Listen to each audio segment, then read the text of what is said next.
Hey everyone, and welcome back to the channel. Today, we're diving into one of the most complex and controversial political scandals in modern American history, the Iran-Contra affair. It's a story that involves secret arms deals, covert operations, hostages, and a web of intrigue that reached the very highest levels of the US government. So grab your popcorn, because this is a wild ride. Let's set the stage. It's the 1980s and Ronald Reagan is in the White House. The Cold War is still very much a reality. In the Middle East, Iran and Iraq are locked in a brutal war.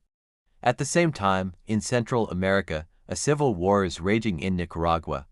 On one side, you have the socialist Sandinista government. On the other, you have a group of anti-communist rebels known as the Contras.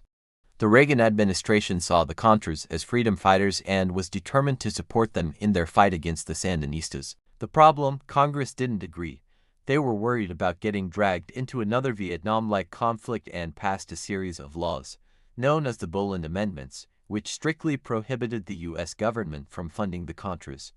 So, official U.S. aid was cut off. This is a key point to remember. Meanwhile, on the other side of the world, several American citizens had been taken hostage in Lebanon by a group with ties to Iran. Reagan had publicly declared a firm policy: we will not negotiate with terrorists. He also enforced an arms embargo against Iran, which the U.S. had designated as a state sponsor of terrorism. So, to clear policies, no funding for the Contras, and no deals with Iran. Got it, great. Now, let's see how that all unraveled. Behind the scenes, members of the Reagan administration were desperate. They wanted to free the American hostages, and they wanted to keep the Contras fighting in Nicaragua. A plan began to form, a plan so secret and so audacious that it would later rock the nation. The idea was simple, yet incredibly risky. What if they could solve both problems at once? The plan, primarily orchestrated by figures within the National Security Council, or NSC, was to secretly sell weapons to Iran. Yes, the very country under an arms embargo.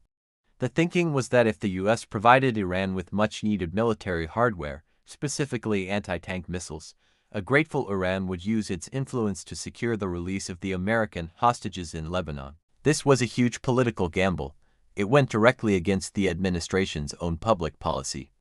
But the people involved, like National Security Advisor Robert McFarlane and his aide, Marine Corps Lieutenant Colonel Oliver North, believed the ends justified the means. They were convinced they were acting in the best interests of the country, so the deals began.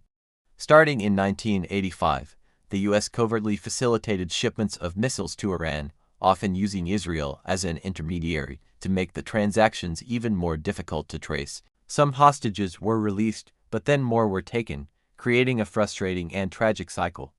The arms for hostages deal wasn't really working as planned. But this is where the story takes another, even more shocking turn. This is the Contra part of Iran-Contra. The arms sales to Iran generated millions of dollars in profit. So, what happened to all that money? Well, instead of it going back to the U.S. Treasury, Oliver North and others in the NSC had a different idea. They decided to divert the profits from the Iranian arms sales and use that money to secretly fund the Contras in Nicaragua. Think about that for a second.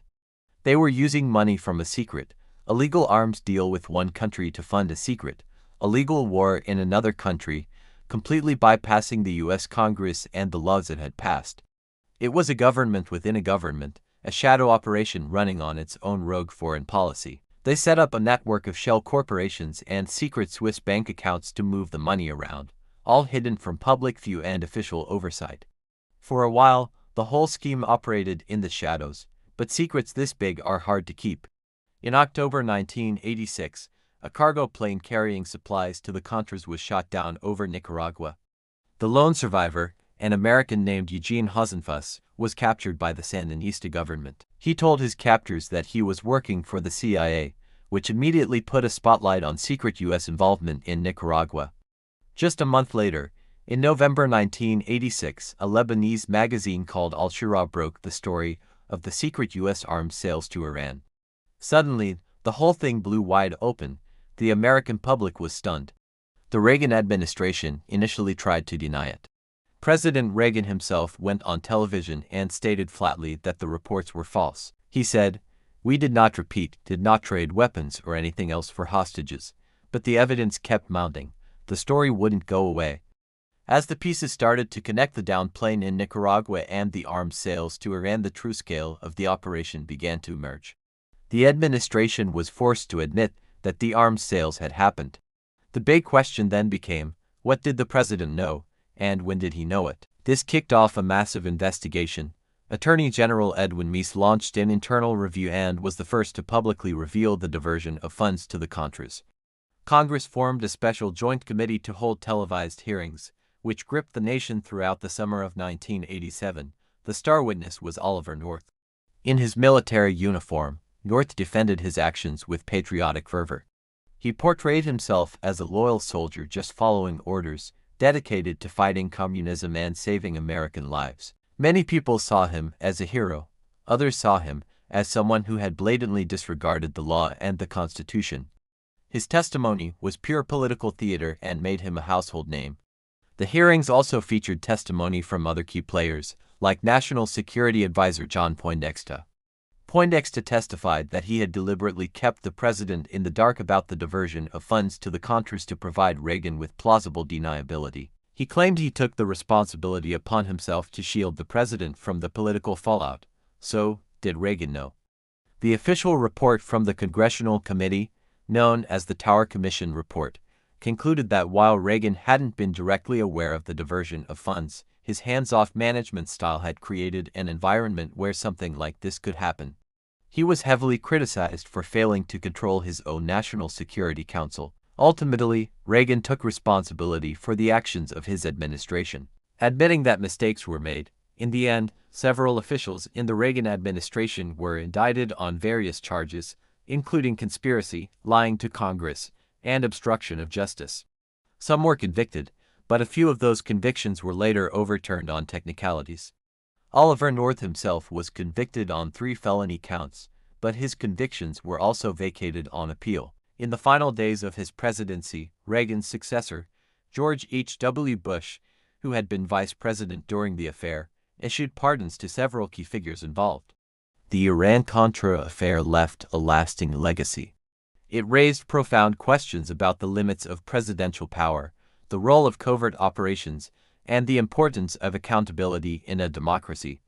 It showed what can happen when a small group of officials believes they can operate outside the law, even if they think they're doing it for the right reasons. It's a powerful reminder that checks and balances are there for a reason, and that secrecy in government can be a very dangerous thing. It's a complex chapter in American history, with layers of patriotism, deception, and controversy that we're still talking about today. Thanks so much for watching. What do you think about the Iran-Contra affair? Was it a case of patriots doing what they thought was necessary, or a dangerous abuse of power? Let me know your thoughts in the comments below. And if you enjoyed this deep dive, don't forget to like, subscribe, and hit that notification bell for more historical explorations. See you in the next video.